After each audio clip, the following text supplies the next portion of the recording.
¿qué tal? Saludamos a todas las audiencias de la Casa Editorial El Heraldo. Gracias por estar con nosotros. El Caribe colombiano afronta, como todos sabemos, es más, todos padecemos una crisis compleja por cuenta del elevado valor que pagamos en las tarifas de energía. Es una problemática sobrediagnosticada que alcanza a los 11 millones de habitantes de la región Caribe colombiana y que está centrada básicamente en hechos que son relevantes. Ponemos el foco, lo hemos hecho aquí desde la Casa Editorial El Heraldo de manera recurrente en el tema de las pérdidas técnicas y no técnicas, también en los saldos de la opción tarifaria y por supuesto en un asunto del que no nos ocupamos con la debida relevancia y que también tendríamos que tener en cuenta, y es esa condición de estrechez, esa situación de estrechez entre la oferta y la demanda, situaciones que también han impactado ese alto valor que pagamos en las tarifas de energía en la región Caribe colombiana. El gobierno nacional explora distintas alternativas, sin embargo, buena parte de ellas apuntan a soluciones en el largo en el mediano plazo que no están resolviendo esta condición agónica que padecen especialmente las familias, los hogares, los comercios de estratos 1, 2 y 3. Se pide revisar los componentes de la fórmula tarifaria. También se habla de reformar la Ley 142, la Ley de Servicios Públicos, pero insistimos, son soluciones, como los expertos lo han advertido, a largo plazo. En el día a día hay otras realidades que debemos entender y que queremos desde aquí sumarnos a esa discusión para entender las complejidades alrededor de la cadena de energía. Por eso hemos invitado a Voces con Erika Fontalvo a un personaje clave dentro de esta cadena, dentro de esta dinámica. Él es Camilo Marulanda, el presidente de Isagen. Camilo, bienvenido a la Casa Editorial Heraldo. ¿Qué tal? Hola Erika, muchas gracias por la invitación y un saludo muy especial a todos los televidentes. Sin duda, hay que enriquecer esta conversación, que no es una conversación ya del Caribe colombiano, Camilo, sino que realmente se ha extendido a toda la nación. Insistimos, hay una mirada del gobierno nacional debido a esas preocupaciones, a esas inquietudes que han surgido aquí desde los distintos departamentos, porque tampoco es un problema puntualmente de la ciudad de Barranquilla o del departamento del Atlántico. Pero déjeme comenzar por el principio, Camilo. Isagen, dentro de esa cadena de energía, ¿qué papel desempeña? ¿Cuál es la labor que ustedes tienen puntualmente? Muy bien, Isagen es una empresa generadora, Ujú. como tú bien lo sabes, en el sector hay generación, transmisión, distribución, comercialización. Nosotros estamos solo en la generación. Tenemos cerca del 25% de la capacidad instalada del país, 26 plantas a lo largo de toda Colombia, eh, y somos una de las empresas líderes en el sector de generación en el país. Mire, yo tengo aquí mi factura, factura de mi casa de aire, que es la Ujú. comercializadora, que es uno de los elementos, de los componentes de toda esa cadena de energía. Eh, ¿Cuál es el peso? Habla usted claramente de esos distintos elementos que forman parte de la tarifa de energía: generación, transmisión, restricciones, pérdidas, distribución, comercialización. Y adicionalmente aquí por lo menos tenemos impuestos, tasas, el impuesto de alumbrado público, la tasa de seguridad. ¿Cuál es el peso que tiene la generación en una factura como esta, Camilo? Muy bien, el caso de la costa atlántica es bastante particular porque como tú bien lo dices, en la factura no solo se cobra la energía, sino se cobran tasas de seguridad, alumbrado público, que suman más o menos el 35% de lo que estás pagando. Entonces, Ujú. cuando la gente ve la factura, dice esto es un montón de plata, pero no entiende bien qué les están cobrando. De ese 65%, la parte de generación pesa entre un 37 y un 39%. O sea, de lo que estás pagando, cerca del 30% sería el tema de generación. Y el resto ya son los otros cargos que tú has mencionado. ¿Y qué pasa en el resto del país? Porque usted habla puntualmente de la situación del Caribe colombiano. ¿Esa situación se reproduce donde ustedes también hacen presencia que no sean nuestros departamentos? Digamos que los cargos, por ejemplo, por seguridad, la Ujú. tasa de seguridad es distinta o no se cobra. El tema de alumbrado público en la costa tiene un montón de particularidades que lo hace inusualmente alto. Y en la costa hay un tema que es el tema de las pérdidas, que es Ujú. el doble que en el resto del país. y se la pagan todos los usuarios. Entonces, los elementos del mercado de la costa atlántica son distintos y por eso también hay un mayor peso, una mayor presión en las tarifas que sumado a un mayor consumo, porque esta es una zona pues, donde las temperaturas son más altas, la gente utiliza aire acondicionado, ventiladores, las neveras gastan más energía, pues hay unos elementos particulares que hacen que el mercado de la costa sea distinto y que este tema pues tenga una mayor relevancia regional y digamos que parte de nuestra visión es aportar en ideas y en soluciones para de alguna manera ayudar a esos consumidores. Por eso precisamente se insiste por parte de los gobernadores, de los alcaldes, de los liderazgos sociales, comunitarios, que hay que generar condiciones de equidad tarifaria frente a lo que ocurre en el resto del país, puntualmente con lo que pasa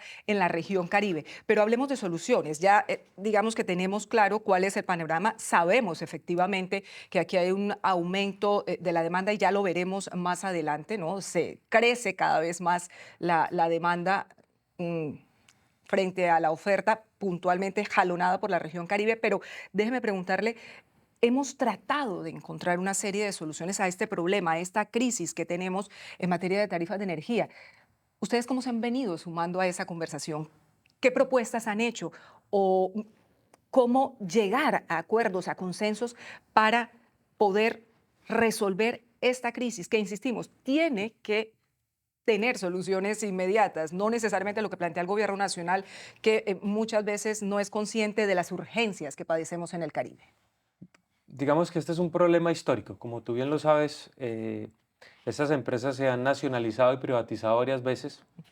En el gobierno Duque se invirtieron más de 12 billones de pesos y no hubo ninguna solución. Eh, Ahora hay dos operadores privados, uno Afinia en la parte sur de la costa atlántica y Aire en la parte norte, pero la realidad es que derivado del tema de opción tarifaria, derivado del tema de la normatividad de pérdidas, derivado al fenómeno del niño, derivado al aumento del consumo, pues la gente está pagando unos costos de energía muy altos. Y yo creo que a eso hay que buscarle soluciones. Hay como tres o cuatro niveles de soluciones que hemos venido planteando insistentemente. La primera es, hay una gran preocupación de las distribuidoras de la región en el tema de exposición de bolsa. Ujú. El costo de la bolsa termina pesando como el 6-7% sobre el costo de la energía, pero hay una creencia que eso tiene un impacto inmenso y casi diría una obsesión. Y nuestra visión a ese punto ha sido muy clara. Nosotros estamos dispuestos a firmar contratos para que estas distribuidoras no tengan exposición a alguna bolsa. Normalmente están como entre el 15 y el 20% de esa exposición sobre el total de su demanda. En línea con eso, hace unos pocos meses el gobierno sacó unas normas que nos permitieron hacer eso y ya cubrimos esa exposición a bolsa hasta el año 25. Pero nuestra propuesta hoy es, oiga, en un mercado donde la oferta va a ser insuficiente o muy apretada la demanda, tenemos que extender esos contratos en el tiempo y que estas distribuidoras no tengan esa exposición a bolsa. Esa es una de las primeras propuestas. La segunda son mecanismos de financiación a estas distribuidoras. Yo creo que ha habido un primer esfuerzo por bancos de segundo piso por parte del gobierno nacional Ujú. que han liberado teóricamente cerca de 2 billones de pesos, pero yo creo que eso puede crecer para darle caja a estas distribuidoras y que no tengan problemas financieros. Y tercero, yo creo que hay que pensar en opciones más audaces, porque como tú bien lo dices, la propuesta de la reforma de servicios públicos, Mm. eso pues puede tomar años y en mi opinión no va a tener ningún impacto en las tarifas, pero yo creo que hay dos cosas puntuales que se pueden hacer es, uno, recursos públicos. Si se invierte 1 billón de pesos al año de recursos públicos, el impacto de la tarifa son como 30%. Eso es un montón de plata. Y digamos que si uno mira cuánto dinero ha invertido el gobierno en estas distribuidoras, 1 billón de pesos suena muy poquito. Segundo, yo creo que Escúcheme, ese billón de pesos directamente iría para las comercializadoras. exactamente. Segundo, yo creo que se pueden usar recursos de las regalías Ujú. para cubrir las inversiones que están haciendo en la costa atlántica. Y recordemos un poquito que la infraestructura aquí de la región tiene un atraso histórico de esas inversiones por múltiples motivos.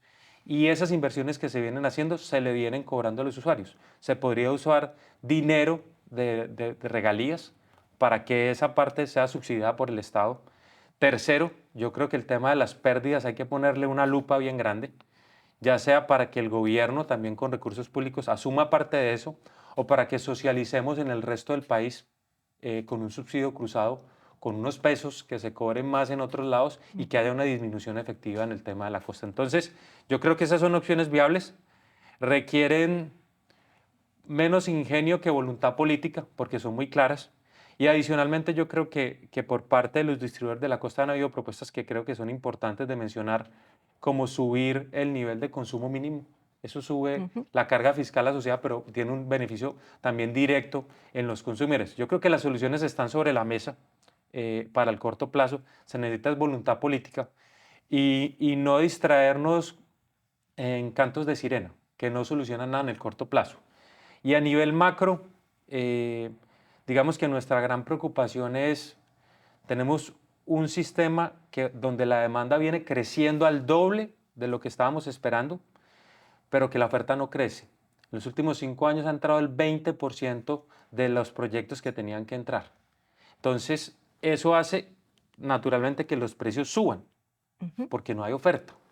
En un estudio reciente de la Universidad Nacional, ya nos está diciendo que para el año 25 y 26 ya la oferta se va a empezar a cruzar con la demanda en el país. Y digamos que con todo este ruido político y regulatorio que vivimos últimamente, pues las empresas no están invirtiendo y eso puede ser un problema de mediano plazo para el país. Cuando todo el mundo habla del apagón, yo no lo veo como un riesgo inminente en el fenómeno del niño que estamos sufriendo hoy. Eh, pero sí veo un apagón estructural por falta de oferta, por las demoras en los proyectos en La Guajira, por las demoras del proyecto Ituango, porque hay demoras en proyectos a lo largo del país por temas de comunidades, por temas ambientales. Entonces, al final nos tenemos que poner de acuerdo en un tema que es la costa, de buscar unas soluciones viables, pero no le podemos perder de vista no podemos perder de vista el tema estructural del país, donde necesitamos más oferta, más inversiones. Casi $1 billón, 4 billones de pesos al año se necesitan de inversiones nuevas solo en generación para mantenerle el paso al crecimiento de la demanda. Entonces, yo creo que la costa es fundamental, buscar soluciones rápidas, acuerdos políticos con el gobierno y nosotros desde el lado de la generación estamos dispuestos a apoyar dando esos contratos. Recientemente firmamos eh, unos contratos que suman casi 3 billones de pesos con las distribuidoras de todo el país para que no tengan exposición a bolsa. Estamos dispuestos a extender esos contratos, estamos dispuestos a ofrecer financiación a las distribuidoras de la costa para que tengan caja. Estamos dispuestos a desarrollar proyectos de comunidades energéticas en la región, porque al final es un esfuerzo de todo el sector. Yo creo que hay que proteger la institucionalidad, hay que proteger el diseño del mercado, pero atender también a su vez pues esas preocupaciones de los consumidores que yo creo que son muy valiosas. Usted ha puesto toda la carne en el asador, Camilo, pero vamos por partes precisamente para tratar de entender. Cuando usted habla de voluntad política, y aquí se ha justamente planteado eso, que el gobierno nacional destine unos recursos, 2.5 billones por lo menos para poder cubrir los saldos de la opción tarifaria, ese billón de pesos también que usted plantea precisamente para que directamente Aire y Afinia puedan fondearse, puedan también resolver sus propias circunstancias y también recursos para que puedan ellos adelantar sus inversiones en infraestructura, porque también eso nos lo están trasladando justamente a la factura. Pero claramente son decisiones que dependen del gobierno nacional. Del ¿Ustedes gobierno. ven en esas conversaciones permanentes con el Ministerio de Minas, con la CREC no, porque la CREC prácticamente tiene casi un año en interinidad, si existe alguna articulación con el gobierno nacional, realmente voluntad política existe o no, o tenemos que considerar planes B?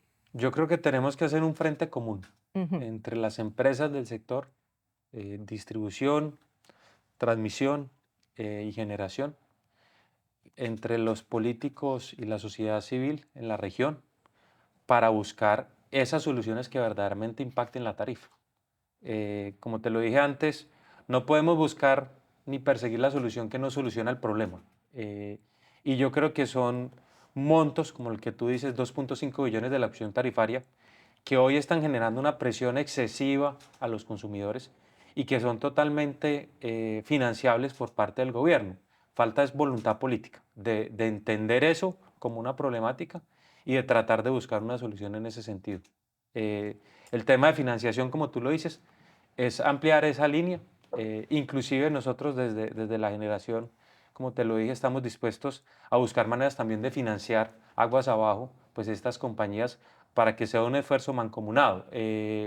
Lo que a mí me termina preocupando es que hablamos y hablamos y hablamos y hablamos, hablamos del fenómeno del niño, hablamos del fenómeno del niño, de posibles soluciones, de un techo del precio de bolsa, de contratos, y terminó llegando el fenómeno del niño y no teníamos ninguna de Mm. esas soluciones implementadas. El tema de tener una CREC sin comisionados, uno de seis, que no tiene un quórum suficiente para funcionar, es una gran preocupación del sector, porque al final tener una comisión regulatoria independiente técnica es una fortaleza del sector, permite tener una visión de largo plazo, permite tener decisiones que son más técnicas que políticas, pero si eso no existe, si eso no funciona, nos quedamos sin brújula, nos quedamos sin señales y cosas simples que podríamos estar haciendo para que este impacto en los consumidores fuera menor, no se están haciendo. Simplemente no hay quien tome la decisión. Entonces, una de las grandes insistencias del sector ha sido, primer paso,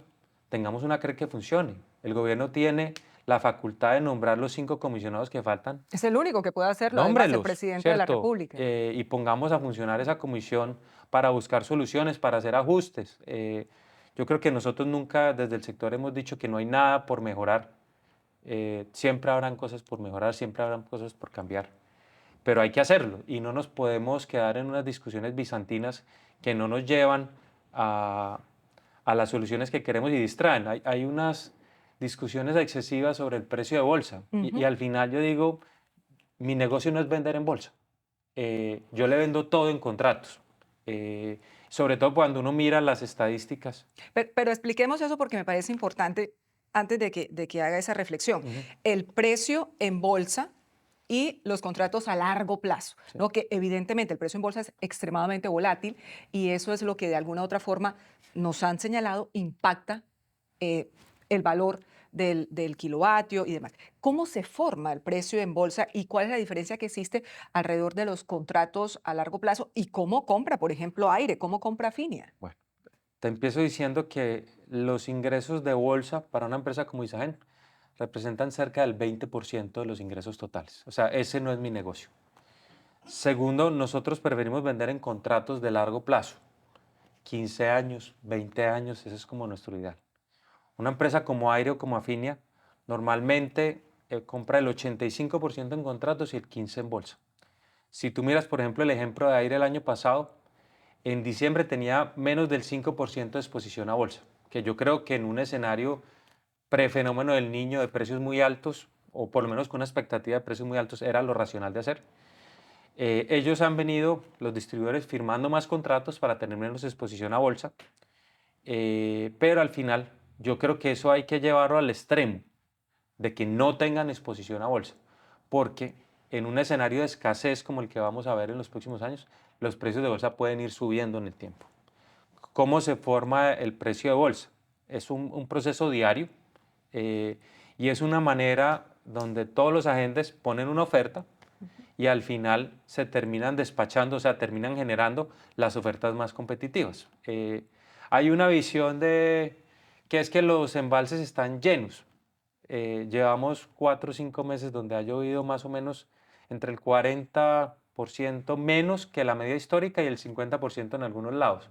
Los embalses hoy están ya 12, 15% por debajo de la media histórica y todavía nos quedan par de meses de fenómeno del niño que todos lo estamos viviendo, todos estamos viendo unos calores pues casi Ujú. infernales en todo el país. Entonces, esa agua que hay en esos embalses se tiene que cuidar y lo que hace ese ejercicio de la bolsa es permitir que las térmicas se despachen, generen y haya un complemento entre lo hídrico y lo térmico. Obviamente hay un costo más grande de esas térmicas y el precio sube.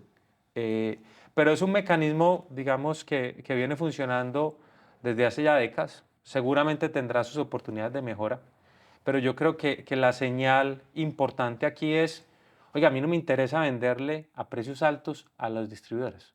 firmemos contratos de largo plazo, cubra toda su demanda. Y eso es una manera también de aportar. Tú me preguntabas ahorita, ¿qué hemos hecho nosotros? Nosotros hemos dado descuentos a los distribuidores en todo el país, inclusive el doble de descuento para los distribuidores de la costa. En su momento dimos 5% de descuento para todo el país, 10% para la costa. Hemos financiado el 20% de las facturas de aire y, por ejemplo, para aquí, para la región, les hemos dado facilidades de crédito. Pero nosotros queremos seguir aportando en eso porque al final este tema de la costa, si no soluciona, nos puede llevar a una situación política regulatoria insostenible donde se pueden tomar muy malas decisiones. Entonces, por eso yo creo que hay que ser propositivos, por eso creo que hay que meterse la mano al bolsillo también y hay que apuntarle a esas soluciones que verdaderamente impacten la tarifa, pero no dentro de 10 años, ni en 5, ni que esas decisiones que tomemos pues terminen abocando a que no se invierta en el sector, que tengamos una situación muy precaria de abastecimiento a futuro, sino que ataquemos la coyuntura como una coyuntura y es un tema puntual del mercado de la costa. Busquemos unas soluciones puntuales, efectivas, entre todos, para que esto funcione. Camilo, ¿de qué depende que se pueda fijar un techo a ese precio en bolsa? Eso es una propuesta, Erika, que nosotros hicimos desde que la doctora Irene Vélez estaba como Irene ministra. Vélez. Ujú. Eh, Nos preocupaba el efecto político de precios altos de bolsa eh, en el escenario del niño, que ya estamos viviendo. Y decíamos, oiga, hasta 500 pesos nosotros y de ahí para arriba, pues te echamos eso. Un poquito porque mi gran preocupación es que en fenómenos del niño previos, los precios de bolsa habían ido a 1.000 pesos, a 1.500, a 2.000, y yo decía, en este contexto de mercado, eso se nos puede salir de las manos, eso es malo para todo el mundo. Eh, Esa propuesta pues no fue atendida, digamos, oportunamente. La CREC sacó una propuesta de resolución, pero nunca se implementó. Y no se implementó porque los precios de bolsa, Erika, en este fenómeno del niño han estado muy por debajo de lo que los agentes esperaban. Han estado entre 450 y 500 pesos, que es concordante al nivel del techo que se había puesto. Y entonces no fue necesario hacerlo. Eh, pero como te digo, yo creo que como política pública hay que generar todas las herramientas para que los distribuidores del país no tengan exposición a bolsa. Y todo parte de una prohibición regulatoria, que es una cosa paradójica, de que no pueden tener cierto tipo de contratos que permitirían que estén totalmente contratados. O sea, la misma regulación está impidiendo que el fin o que el objetivo de que no tengan exposición a bolsa no se haga. Y eso es una decisión que tendría que tomar, por ejemplo, la CREC. La CREC, que hoy no hay, entonces lo hicieron por 2 años, 24 y 25, pero hoy estamos diciendo, oiga, extendamos eso 10 años, extendamos eso 15 años, mientras que trabajamos en ese tema de mejorar la oferta en el país, pero hoy no hay quien tome esa decisión. ¿Ustedes están vendiendo a día de hoy energía en bolsa con el nivel de los embalses que se Muy tienen? poquito. Como nosotros funcionamos hoy es, nosotros estamos recibiendo 50, 60% del promedio histórico del agua que deberíamos recibir. Entonces venimos usando el agua que teníamos guardada, más ese 50, 60, estamos generando 20% por debajo del promedio de lo normal. Y con eso cubrimos los contratos y vendemos un poquitico en bolsa. Pero a lo que yo le apunto es cubrir mis contratos Ujú. porque no quisiera vender a 300 pesos y comprar a 500. Ese es muy mal negocio. Entonces, Sin duda. lo que yo hago es, hago un macheo entre lo que tengo que vender en contratos y lo que genero día a día. Y voy guardando el agua, que es como un tanque de gasolina que se viene bajando, bajando, bajando, bajando. Hace 3 meses nuestros embalses estaban al 95% y todo el mundo decía, está llenísimo. Hoy ya estoy como en el 40%. Y ya empiezo a mirar para arriba y a mirar los supuestos y los Mm. satélites a ver, porque esperamos que hacia finales de abril la situación de lluvia se empiece a normalizar, pero ese es un tanque de gasolina que se va acabando y que hay que cuidar, porque nos podemos poner en una situación pues muy mala si el fenómeno del niño se extiende más de lo que estamos esperando o si generamos más de lo que Ujú. debemos. Entonces, este es un momento muy importante para el país. Eh, yo creo que el fenómeno del niño que estamos viviendo fue muy severo. Tuvimos mucha suerte también. Creo que el sistema estaba bien preparado en términos del agua que veníamos guardando desde principios del año 23 y todo el mundo nos insultaba. Oiga, ¿qué pasa cuando el agua, cuando los embalses se desembalsan como, y La- sacan agua? eso se llama los vertimientos. Ajá. Entonces, le voy a poner un ejemplo.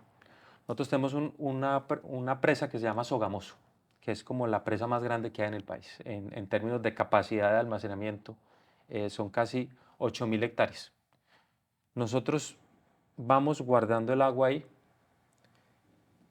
pero al final cuando usted está al 95, 96, a veces hay borrascas inesperadas en los ríos. Un río como el río Sogamoso normalmente maneja 400 metros por segundo de agua. Es un montón de agua. Pero hay un día que sube a 4.000 o a 3.000, que nadie está esperando. Y como todos sabemos, el clima en el trópico es totalmente indescifrable. Ujú, ujú. Entonces, ya está el 99, tocas sacar un poquito del agua. Y eso genera mucho escándalo, pero eso es una parte mínima del agua que No se tenemos puede guardado. guardar en ninguna otra parte. Ya le puede pasar por encima y eso es muy peligroso. Entonces, al final, es un juego de balance entre uno maximizar toda el agua que pueda guardar para estos periodos secos y hay veces no es perfecto Ujú. y se derrama menos del 1% o el 0.5 y eso entendemos que es un tema muy mediático, pero entre eso y tener el embalse a 90, yo prefiero guardar esa agüita de más que en este momento donde está lloviendo la mitad, vale mucho, le da respaldo al país. Y digamos que hay un montón de mitos alrededor de eso, pero al final mi visión para este fenómeno del niño fue guardemos toda el agua que podamos. Y me aguanto el ruido político, me aguanto el ruido mediático, pero lo que se está demostrando es que estamos pasando indemnes en una situación que en otro escenario hubiera sido crítica.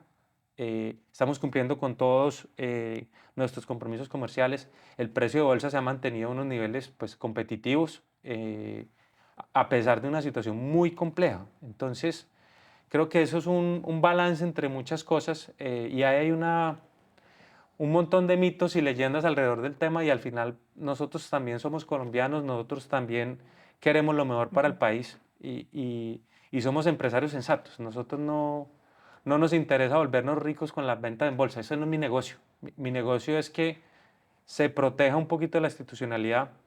Mi negocio es invertir más en Colombia. Yo soy un firme creyente del país. Los últimos 3 años hemos invertido cerca de 4 billones en proyectos nuevos y nuestro plan es seguir invirtiendo, porque no solo el país necesita esa inversión para atender esa demanda creciente, sino que de largo plazo nosotros creemos que Colombia es un muy buen país para estar, con unos grandes potenciales eh, y digamos que a eso le estamos apostando. La transición energética, sin lugar a dudas, no es el futuro, es el presente. La generación de energía, justamente, obviamente, a través de los embalses, que es las llamadas hidroeléctricas, también está la energía eólica, está, por supuesto, la energía fotovoltaica, directamente la solar. Y esas son las grandes apuestas que ustedes tienen, Camilo.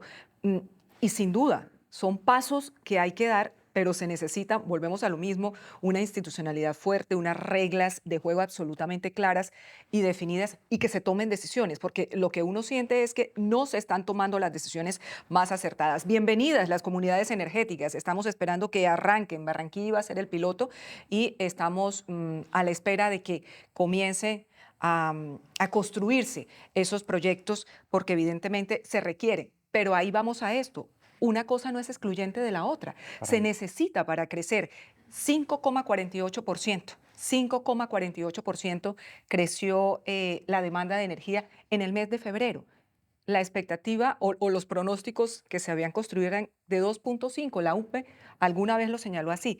Vamos a estar preparados realmente para esa demanda cada vez más creciente, que es una demanda del consumo, no solo del sector industrial, aunque claro, en este momento son minas y canteras las que están Ujú. jalonando todo este crecimiento, porque la gente no lo dimensiona. Y es que realmente esa escasez de la oferta también incide en los precios altos que pagamos en nuestras tarifas. ¿Cómo logramos gestionar, generar más capacidad? Que en últimas es la apuesta suya y es lo que también deberíamos estar muy atentos porque de eso dependerá si seguimos pagando o no pagando tarifas altas aquí en la región Caribe. Totalmente de acuerdo. La demanda siempre se ha estimado que crece al 2,5, Mm. pero consistentemente los últimos 5 años ha crecido al 5%, el doble de lo que estábamos esperando. Y como te lo decía ahorita, solo el 20% de los proyectos han entrado. Esto es las demoras en La Guajira, Los proyectos eólicos de La eólicos Guajira. de La Guajira, que en mi opinión o se van a demorar mucho o no van a entrar. Proyectos que tenían que entrar en el 2022. Ituango, que tenía que entrar 2018, completo, 2.400 megas. Hoy solo funcionan 1.200. Las otras 1.200 se pueden demorar 2, 3 años más. Y así usted va barriendo por todo el país. Hay un montón de proyectos que ya deberían estar funcionando, que no están. Generación y transmisión, porque Generación y transmisión, colectora también está ahí embolatada. por el tema de comunidades, por el tema ambiental. Hacer proyectos en Colombia es difícil. Entonces, como te lo decía antes, hay un estudio de la Universidad Nacional que estudia el crecimiento de la demanda y la oferta que se está entrando. Y ya está diciendo, tenga cuidado, 26-27 se puede quedar sin energía. Última subasta de capacidad, 99% fue fuentes solares. Y uno dice, buenísimo, estamos acelerando la transición energética. Lo que pasa es que el sol no sale de noche. Entonces hay una demanda que crece y estamos solo subiendo oferta en la franja de día. Por la noche, entre 7 y 9 de la noche, donde hay más demanda, donde todos prendemos el televisor, donde llegamos a la casa, hacemos la comida, ahí no está creciendo la oferta. Entonces ahí uno dice, muy buena la transición energética, pero eso tiene que ser complementario con otras fuentes. Ujú. Entonces, mi preocupación es esa. Al final es atender la coyuntura, pero crecer en la oferta. Y para crecer en la oferta requerimos tres cosas.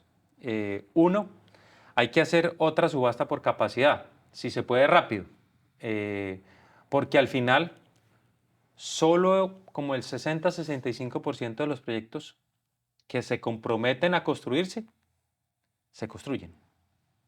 Y normalmente se demoran entre 18 y 24 meses más. Entonces, al final, que 4.000 o 5.000 megas, que fue lo que se asignó en la subasta, digan, yo voy a hacer esto, no significa que se hagan todas y no Ujú. significa que se hagan todas a tiempo. Necesitamos otra subasta rápido y empezar a crecer en esa base de oferta aceleradamente, porque si no, vamos a estar en una mala posición. Y desde el lado de la demanda, pues todos sabemos que estos son economías que se vienen electrificando muy rápido. Primero porque el consumo promedio en Colombia es muy bajito por un tema económico, de capacidad económica.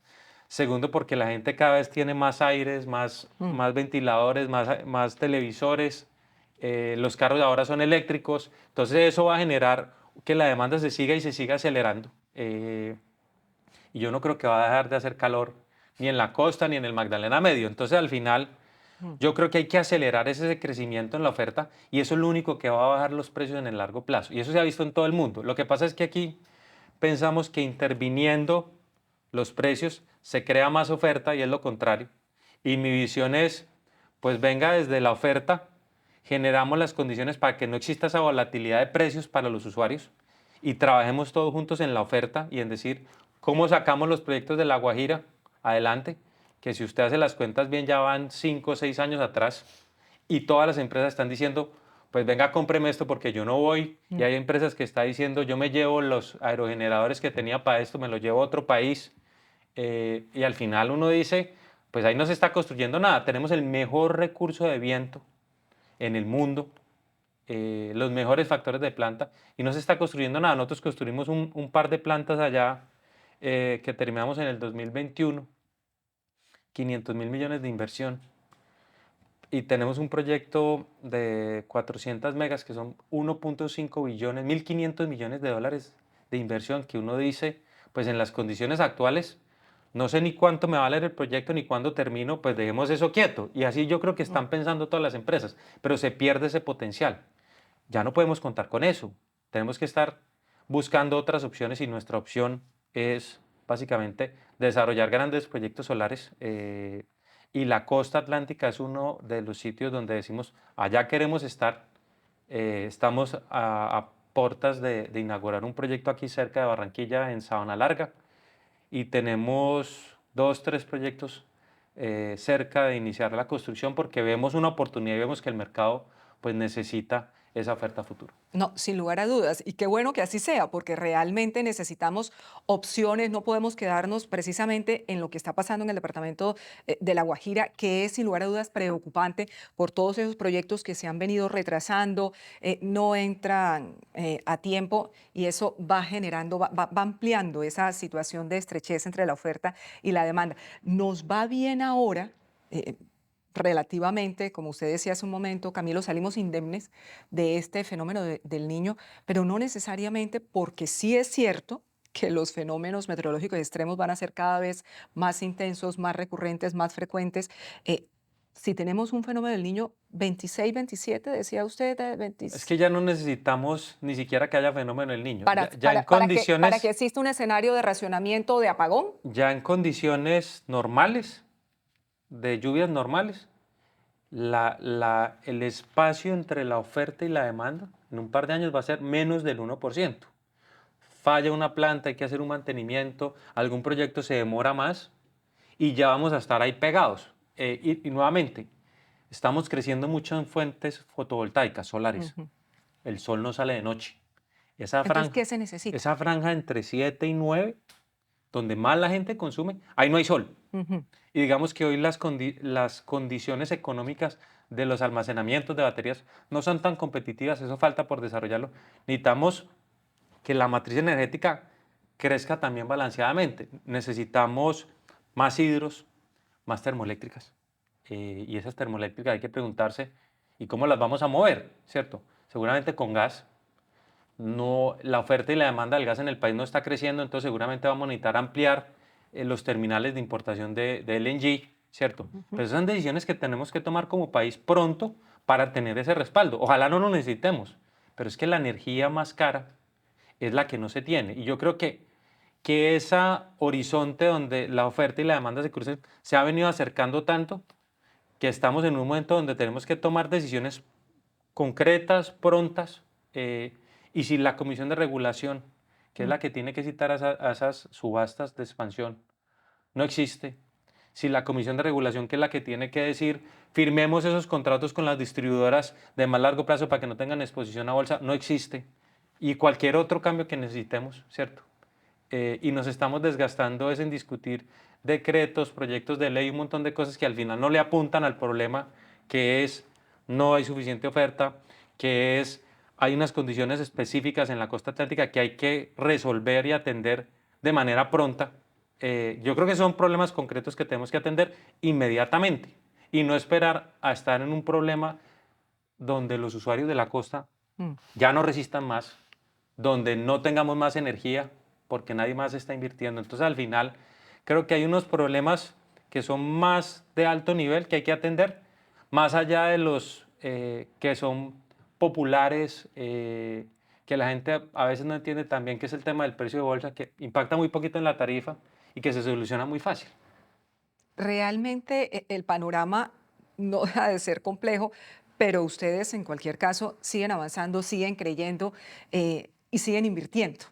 Además, este es un negocio que cuesta muchísimo dinero. Usted habla en millones, millones de dólares y evidentemente se necesita, y yo vuelvo a lo mismo, tener instituciones sólidas, tener reglas de juego claras, pero uno ve que eso, y se lo digo con franqueza, se lo digo con honestidad, porque es un tema muy recurrente aquí en la región Caribe, no se están tomando las decisiones acertadas, pero sobre todo no se están tomando las decisiones a tiempo, oportunas.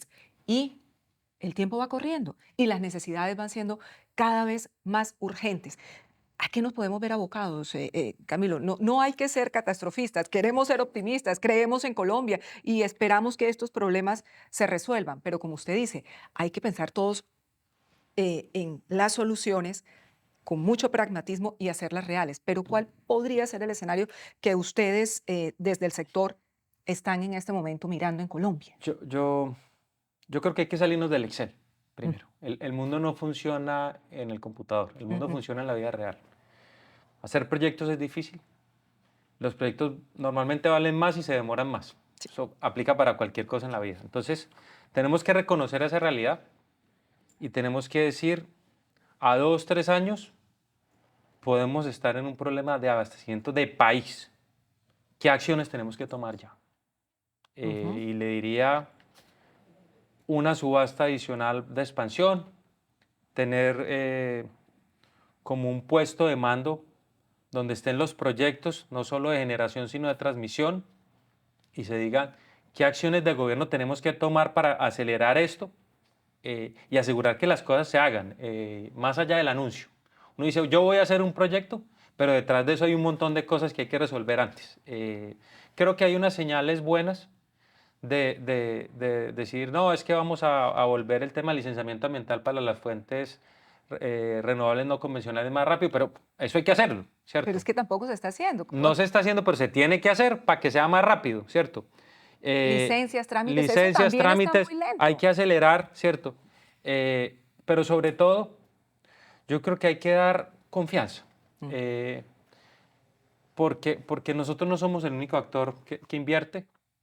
Hay más empresas interesadas en Colombia, pero hay que darles un poquito más de confort, de decir, estas son las reglas, invierta tranquilo. En la última reforma tributaria se tumbaron el 70% de los incentivos que había para invertir en viento y sol. Entonces usted dice, oiga, Ujú, ujú. la bandera máxima del gobierno es el tema de transición energética, pero llevan una reforma tributaria y tumban los incentivos tributarios que hay para invertir en energías a base de viento y sol. Entonces, explicarle eso a un inversionista es bien difícil porque dirá, el día de mañana que ya tengamos la inversión hecha, pues nos pueden cambiar todas las condiciones. Y eso es lo que uno no quiere tener.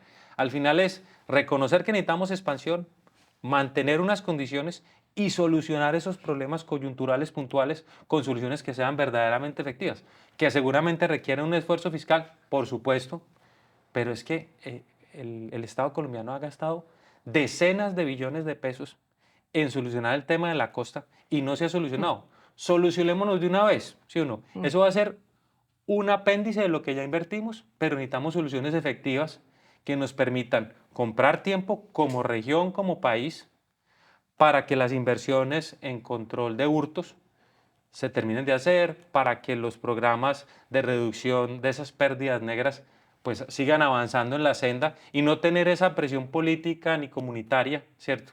En torno a las tarifas, porque son cosas que toman tiempo. O sea, invertir toma tiempo, bajar los hurtos toma tiempo, necesitamos es comprar tiempo para que eso se haga bien y normalizar esas tarifas que sean concordantes con las del resto del país. Pero sobre todo, ¿sabe qué necesitamos, Camilo? Menos populismo, menos demagogia y más hechos concretos, más capacidad de ejecutar, más entender lo que pasa en las regiones y sobre todo lo que pasa en el Caribe colombiano puntualmente con este tema. Ejecutar, ser realmente rápido y asertivo en las salidas que están demandando las comunidades de esta región del país. Hablaba usted hace un momento, y ya vamos a ir cerrando, mm, de ese proyecto que están haciendo aquí en el Departamento del Atlántico, en el municipio de Sabana Larga. Es un proyecto de energías renovables, es una planta. ¿Con qué capacidad, con qué inversión y sobre todo cuándo va a entrar a funcionar y qué tanto podría impactar eh, en beneficio de nosotros, de aquí, de los habitantes del departamento y de la región Caribe? Pues mire, es una planta en el municipio de Sabana Larga, 100 megavatios. La Ujú. inversión fue un poquito menos de 500.000 millones de pesos. Eso son como 350 hectáreas. Eh, Esos 100 megavatios, ayúdenos a entender. 100 megavatios de una capacidad de país de 19.000 megavatios. Es un proyecto que se ve pequeño, pero creo que es un paso bien importante. ¿Enciende cuánta? Eh, ¿Qué enciende? ¿Qué capacidad tiene para...? Enciende la ciudad de Bucaramanga en un año, Ujú. para que tenga pues una proporción. Una ciudad de 500.000 habitantes en un año. Yo siempre le he creído mucho a la costa en términos para los proyectos. Digamos que La institucionalidad de la costa es buena. Los mandatarios locales y regionales apoyan el tema. Eh, Hay un tema de comunidades interesante. La gente le ayuda a uno. La inversión es bienvenida. Hay capital humano. Nosotros tuvimos en el pico cerca de 3.000 personas trabajando en el proyecto. 80-90% era gente de la región. Y creo que eso es importante. La luminosidad es buena. eh, y si uno se sitúa en el lado que no necesita expansión de las redes, porque aquí hay una necesidad tan grande de energía por el atraso en las líneas de transmisión con el interior del país, que funciona bastante bien. Es decir, esa energía se queda aquí en el Se Caribe. queda acá, obviamente el sistema nacional es interconectado, pero esa energía ayuda a mantener, digamos, el sistema más estable acá. La planta tiene que entrar, yo creo que un par de semanas. Ya estamos como en los procesos finales de conexión de la primera fase. Y es una experiencia nueva. Tenemos un pipeline de proyectos, un portafolio de proyectos grande. No, nuestra meta es invertir por lo menos en 1.000 megavatios nuevos en los próximos 3 años. Eso es, ¿En el Caribe o en el Atlántico puntualmente? tenemos Caribe, debería ser el 70 o el 80% de eso. Eh, pero yo creo que hay más potencial y parte de lo que estamos haciendo es ir ganando confianza de los inversionistas, ir diciendo, vea, esto sí se puede hacer, se hace bien, se hace en costos, se hace en tiempo, funciona, para ir creciendo y creciendo ese tema. Tenemos proyectos en Córdoba, estamos viendo un par de proyectos adicionales aquí en el Atlántico, y digamos que nuestra visión es, hay una oportunidad, hay condiciones, y hay que invertir. Todo lo que podamos. Mi visión Ujú. siempre ha sido todo lo que podamos hacer, todos los esfuerzos que podamos hacer para convencer a los inversionistas de que Colombia es un lugar muy bueno para invertir, lo vamos a hacer y creo que eso se hace desarrollando los proyectos, entrando a tiempo, a costo, y cuando uno entra y se para en un proyecto de estos, uno se emociona y se alegra por el país, por la región, y hay que hacer 10 más de esos aquí en el Atlántico. Esa ha sido mi visión y creo que en eso estamos trabajando. Nos tiene que invitar para ir a conocerlo y poder contarle a toda la gente en qué consiste ese proyecto. Pero ya al cierre, Camilo, estamos entendiendo que este es un reto, es un desafío enorme y tenemos que generar las condiciones para este círculo, pero para que sea un círculo virtuoso, no vicioso, como se ha venido dando. Y sobre todo se necesitan decisiones. Eso no depende de usted, que es el generador. Tampoco depende del transmisor, ni siquiera del comercializador que muchas veces satanizamos a aire. No, esto requiere grandes esfuerzos conjuntos, unidad, sobre todo claridad para poder entender este tema y sobre todo para darle la proyección que demanda. Esto no es un asunto de que, claro, yo tengo que pagar este recibo y me cuesta un montón, pero de aquí a unos años la situación puede ser mucho más compleja. Así que hay que tomar decisiones, hay que entender qué es lo que está ocurriendo y sobre todo hay que convocar al gobierno nacional para que podamos adoptar esas decisiones, ojalá, a través de una articulación de todos los sectores, incluyendo, por supuesto, a los actores de la cadena de energía, que son fundamentales, pero también a las mismas comunidades, a los ciudadanos, y no aventurarse en soluciones que sin duda podrían mejorar las condiciones, en el caso de la ley de servicios públicos, pero eso se demora y requiere un gran debate. Las condiciones no están dadas en este momento, las condiciones políticas en el Congreso de la República para avanzar en ese propósito y aquí se demandan realmente salidas apremiantes a nuestra crisis. Lo más complejo, y permítame decirlo, eh, es que se tomen decisiones que estén por fuera de los canales institucionales y apostemos por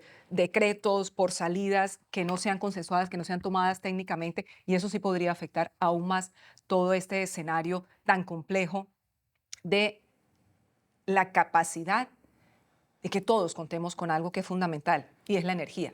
Ahora usted enciende el bombillo, como decimos aquí, prendemos el foco y tenemos luz, pero el gran desafío es que eso esté totalmente asegurado. Usted trabaja para eso, Camilo, y ojalá que así podamos encontrar las condiciones para que estas conversaciones se mantengan de manera permanente y se visibilicen las realidades, no solo de las comunidades, sino también de los agentes, de los actores del sector. Muchas gracias por haber estado con nosotros y por habernos ayudado a entender un poco qué es lo que pasa. No, muchas gracias por la invitación y creo que estas son discusiones muy importantes para el país y en donde todos tenemos que proponer y sobre todo trabajar.